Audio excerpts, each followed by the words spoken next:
Olá, sou Marcos Silveira, aqui da Brava Engenharia e Arquitetura. Hoje eu vou apresentar para vocês a ferramenta Spreadsheet Calculator, que é um suplemento que vem dentro do Autodesk Robot Structural Analysis. E a gente utilizou essa ferramenta para calcular os blocos sob estaca, né, os blocos de fundação, que já que o programa, o robô, não tem, né, o detalhamento desse elemento, e são elementos especiais, né, elementos especiais de concreto, regiões D, então a gente precisa de um cuidado maior no seu dimensionamento. Então aqui esse modelo foi feito no Revit. Do Revit a gente passou, né, para o robô, e aqui no robô esse resultado está mostrando os momentos, né, os momentos nos pilares e nas vigas, o momento em Y, que é o momento fletor. No caso de carga 3, que é o caso de carregamento, 1 é o peso próprio, o 2 são as cargas acidentais, e o 3 é a associação de carga acidental com peso próprio. Então a nossa planilha ela foi desenvolvida não só para puxar os dados do robô, mas como também para processar esses dados. Então a ferramenta Spreadsheet Calculator fica aqui em suplementos.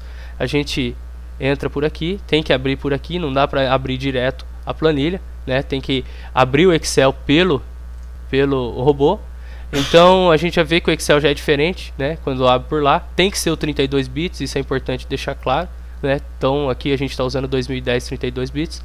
E esses suplementos aqui eles já mostram para a gente a potencialidade dessa ferramenta. Então aqui eu tenho todas as possibilidades de como extrair os dados lá do robô. Mas a nossa planilha já está pronta, nós vamos abrir aqui no arquivo pronto. Muito bem, então essa aqui é a nossa planilha, certo? Ela tem essa macro que lista os pilares, ela vai lá, joga o dado do pilar, o dado da barra, né, inicialmente, pega todos os dados da barra, inclusive o nome dela. No caso do nome, ele vai comparar, né, ó, aqui o comando do robô, como é que ele puxa os dados lá. O nome, aquela macro vai comparar se é pilar ou não, certo? Através do nome, que no próprio Revit a gente já associou o P na frente dos pilares, né? Então P1, P2, P3, porque os elementos de pilar e de viga eles são elementos de barra, então o programa pode ter uma confusão aí na hora de puxar os dados. Ele percebe se é pilar, pega o B, o H e a reação em Z. Eu vou clicar nesse outro botão, geometria dos blocos, vai calcular através dessa aba, dimensionamento dos blocos.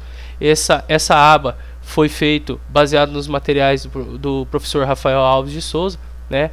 Então são elementos especiais, regiões D, que a gente precisa ter um cuidado. Além de calcular os tirantes, precisamos verificar as escoras comprimidas.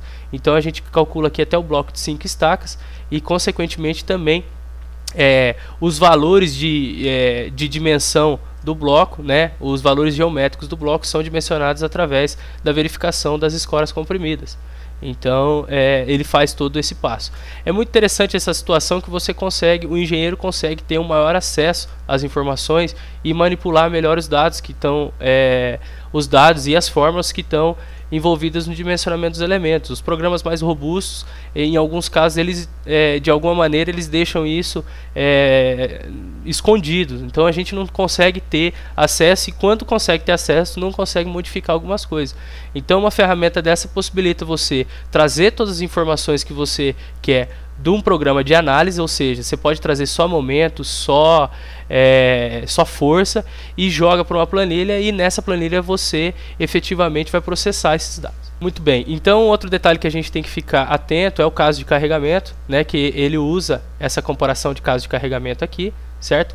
Então, como eu falei lá no começo, o caso de carregamento que a gente vai usar para dimensionar os blocos é o caso de carregamento de ELU, que está associado em 1.4 do peso próprio e 1.4 das cargas acidentais. Então, é o caso 3. Agora sim, eu vou listar os meus pilares. Ele dá um aviso aqui que esse processo pode demorar um pouco. Pronto. Terminada a listagem dos pilares, então B, H, reação na direção Z. Agora eu vou clicar aqui nesse botão que está aqui escondido. E ele vai jogar cada um desses dados, cada um desses pilares ele vai jogar nessa planilha e gravar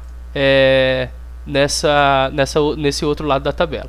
Então, além de eu conseguir aqui alterar as minhas armaduras, eu tenho a possibilidade de verificar efetivamente como que o processo foi feito. Então, se caso eu tenha alguma dúvida, eu posso voltar naquele pilar e pedir para aparecer os dados dele aqui.